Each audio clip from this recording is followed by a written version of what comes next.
G'day everyone, so I've made a Zen and mouse and keyboard profile to use with Fortnite. In this video I'm going to show you how to load that onto your Zen, run through a couple of things with it, and also show you the in-game settings for Fortnite as well. This isn't going to be a video showing you how to set up the Zen with mouse and keyboard, so if you're looking for that then this video isn't for you. But if you have your Zen and mouse and keyboard all set up and you're simply looking for a great profile to use with Fortnite, then keep watching because this video will get you sorted. Now the first thing you want to do is download the profile. You can do that by going to the description of this video and clicking on the first link. It'll be a Dropbox link. It'll bring you to this website. You simply click download here or up here and you're ready to go. So that'll go to your downloads folder or to your desktop, wherever you want to save it to. Just put it somewhere where you're going to remember. All right. Now, once you've done that, you want to come over to Zen Studio. You want to make sure you've got your Zen plugged in using the mini USB. We're going to go to the MNK Settings tab and we're going to click this little button here at the top right that says Import Layout. Once you've done that, you're going to go to the folder where you've got the profile. So mine's on my desktop.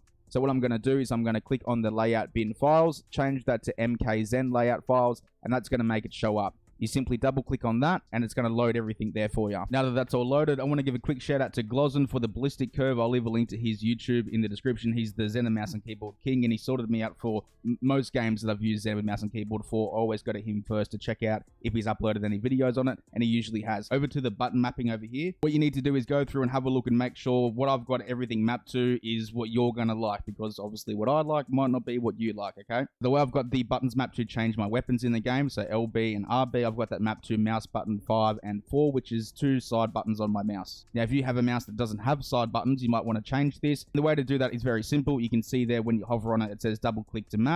So you simply double click. You might want to change these to maybe the scroll wheel, you know, or you might want to change them to 1 and 2 or something like that. It's completely up to you which one you use, all right? But that's what I've got mine set to. Sprinting, I've got that on left shift. Crouch, I've got that on C. To go into edit mode, even though I don't play the build, I only play the no build one because I'm not learning that whole new mechanic. I barely even play this game. I've got that on X, so maybe you want to change those around or something. I'm not sure. It's up to you. Changing to your pickaxe, I've got that on 4.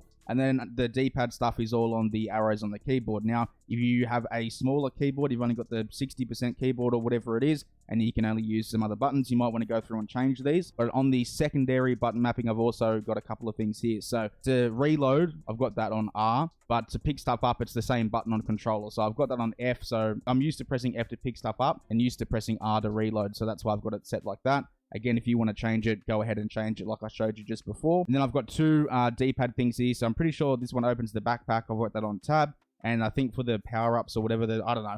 I think that's it's right D-pad. So I've got that on 3.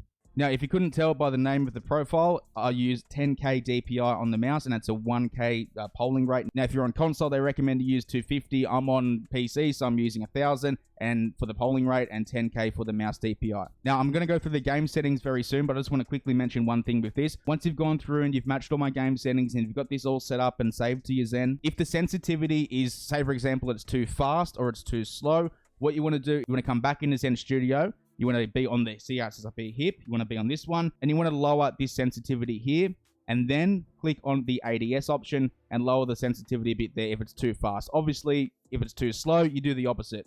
If it's too slow, you turn up the sensitivity on the hip, but also make sure you're turning up the sensitivity on the ADS as well. Once you're happy with your changes, click this one over here to finalize the layout. It'll save it to the Zen and you're good to go. Now, if you're on PC, you also need to make sure that you unplug the prog cable, unplug that mini USB cable, and close Zen Studio before you open Fortnite. You also need to make sure that you've got your controller plugged into the side USB port, the A1 port of the Zen. And you also need to make sure that you've got your emulator output protocol set to whatever controller you're using. All right, so I've got an Xbox One controller, so mine's set to Xbox One. If you have a PlayStation 4 or 5 controller, use that one. PlayStation, you get the point, right? Now I'm going to close this. I'm going to open Fortnite. I'll see you in a second. All right, so I'm on the game. Here's my in-game settings. All I'm going to do is just scroll down through these slowly, and you'll just need to pause the video and copy them. Easy done.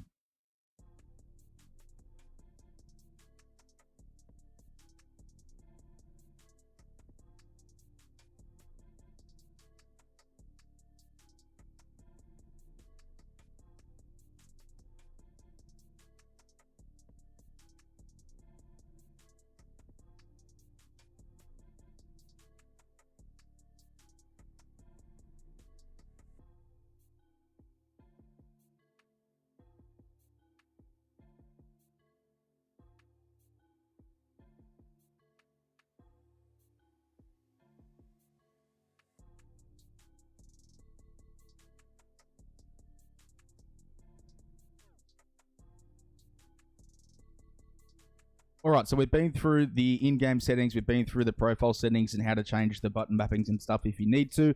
Now let's have a quick look at the script. I ended up sticking with a Scottish tryhard script. I did try a few others. I didn't deep dive into trying out 10, 20 different scripts. I tried about 3 or 4 different ones and ended up just coming back to the Taylor Drift script because to me, it felt to work the best. Now, out of the other ones that I tried some of the scammers ones that are out there, the ones that they try and make you pay $20, $50 for, £20 for, or whatever. There's Discords that leak those and I tried them out. They're terrible, just as I thought. I tried some free ones from actual users like Dogs the Fighter, that sort of thing, Nikolai. They were decent, but I feel like they're very much made for actually playing on controller, using the Zen with controller, not the Zen with mouse and keyboard. But I ended up coming back to the Taylor Drift one and it worked well. Now I'll just quickly go through the settings I was using. Not sure if they're the best or whatever, but it's what I was using, right? So, and there'll be a bunch of clips at the end anyway, so you'll see what it's like. So in the settings here for basic anti-recoil, I had legacy, had that on vertical of 4. You'll need to turn that up or down to find a bit of a sweet spot. Now moving over, we'll go to the Taylor assist. I had that off and I was just using the Karen AA. Kit shape, 55 strength, and 40 for the speed. I don't even know if Fortnite has rotational aim assist. The aim assist is very weak either way.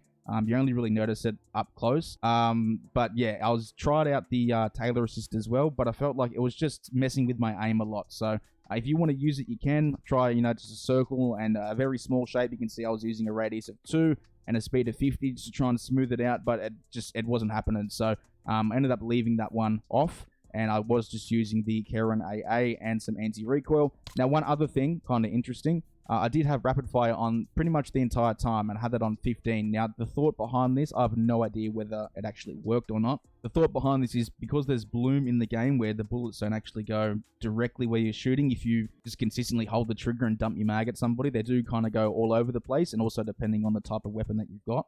So I noticed, and one of my mates who's played Fortnite a lot told me with the assault rifles, that sort of thing, a lot of people tap fire. So I thought, look, I'll just run rapid fire all the time and see if it helps reduce the bloom a bit. And it felt like it did. I'm not sure if it's just a placebo thing where, my brain's kind of telling me, oh, that's definitely helping when it isn't. But it felt like it was, so I left it on, right? So that's one thing I was doing. If you want to do the same, go ahead. If not, then that's fine. And that's everything that I use for the script. If you want to use this script in particular, I'll leave a link to it in the description as well. So that's everything I needed to cover for the video. If you have any questions about it, feel free to ask those down in the comments. I'm going to leave you with some clips of me using this setup. Because I only recently installed the game, I'm pretty sure a lot of the players in my lobbies are actual bots, but I'll take what I can get. I don't by any means think I'm some sort of professional Fortnite player. I'm literally just playing this until the COD update comes out and then I'm uninstalling it. But either way, any questions, like I said, ask them in the comments. Enjoy the clips. Cheers for watching and I'll see you next time.